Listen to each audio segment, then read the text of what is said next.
90 सदस्यीय जम्मू और कश्मीर विधानसभा के लिए तीसरे चरण के मतदान से पहले बारामूला के पाल हलन गांव के निवासी, जिसे अक्सर एक मॉडल गांव के रूप में जाना जाता है, बुनियादी सुविधाओं की कमी पर अपनी निराशा व्यक्त कर रहे हैं, जो उनके दैनिक जीवन को प्रभावित करते हैं। जिनका जीवन कभी पत्थर फेंकने और आतंकवाद से बाधित हुआ था, वे कहते हैं कि तब से उन्होंने ज्यादा प्रगति नहीं की है। वे आगामी चुनावों का इंतजार कर रहे हैं, अतीत के निशान से परे जाने की उम्मीद करते हैं। परेशानी देखे, जहाँ के वो जो स्टून पल्टर है उनके सरों पे आज FIRs है, वो भी परेशानी है, और जिनके घरों में लोग मर गए वो भी परेशानी है।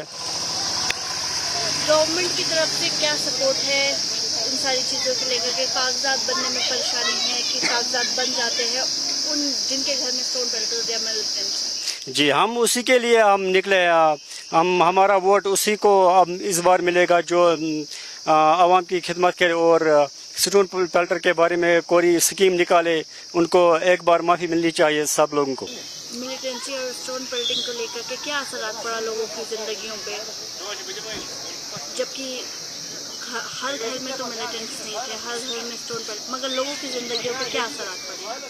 जी मैम, मैं तो अभी छोटा हूँ, उस बारे में तो मैं कुछ नहीं बोल सकता, लेकिन जितना सुना है मैंने, मतलब अपने बुजुर्गों से सुना, अपने माँ बाप से सुना है, असर तो पड़ा होगा मैम, असर पड़ा होगा। हालांकि कुछ ग्रामीण स्वीकार करते हैं कि पाल हलन में आधारभूत संरचनाओं का विकास हो रहा है। वे जोर देते हैं कि गांव में अब भी विश्वसनीय मोबाइल कनेक्टिविटी जैसी बुनियादी सुविधाओं की कमी है, जो उनकी दैनिक गतिविधियों में बाधा डालती है। नहीं थी, अब उन्होंने वो भी दिया है। दूसरी बात, बिजली नहीं थी, वो भी दिया है। हमारे गांव में एक ट्रांसफार्मर था, आज अल्लाह की फजल से उसकी मदद से 60 ट्रांसफार्मर थे गाँव में। और यहाँ मंडियारी जो रोड है यहाँ पे, वो भी क्लियर नहीं था, वो भी उन्होंने दिया। अब हमें सबसे बड़ी मुश्किल है वो है नेटवर्क, टावर हमें यहाँ नहीं। कुछ ग्रामीण पिछले कई दशकों में अपने गांव में समग्र विकास की कमी पर विलाप करते हैं और उम्मीद करते हैं कि 8 अक्टूबर के बाद नई सरकार के गठन के साथ उनका जीवन बदल जाएगा। यहाँ पे बहुत सारी परेशानी है। पिछले 70 सालों से हम देखते हैं कि यहाँ पे परेशानी ही परेशानी, यहाँ पे कोई डेवलपमेंट नहीं हो रही है।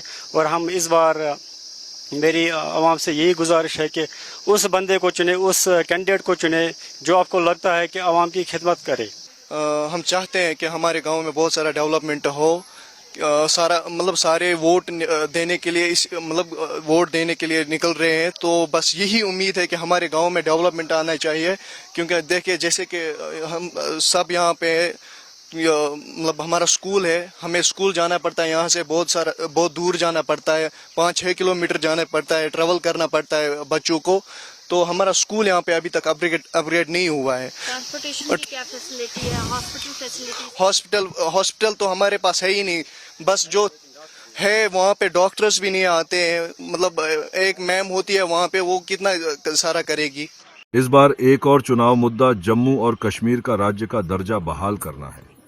कुछ स्थानीय निवासियों का मानना है कि अनुच्छेद 370 को हटाने और केंद्र शासित प्रदेश में जम्मू कश्मीर को कम करने से अन्याय हुआ है। लोगों को उम्मीद है कि जम्मू कश्मीर में स्थिर और जवाबदेह सरकार होनी चाहिए, क्योंकि 2019 से यहाँ के लोगों की समस्याओं का सामना पूरे भारत को है। अगस्त 2019 में अनुच्छेद 370 हटाए जाने के बाद जम्मू और कश्मीर में यह पहला विधानसभा चुनाव है।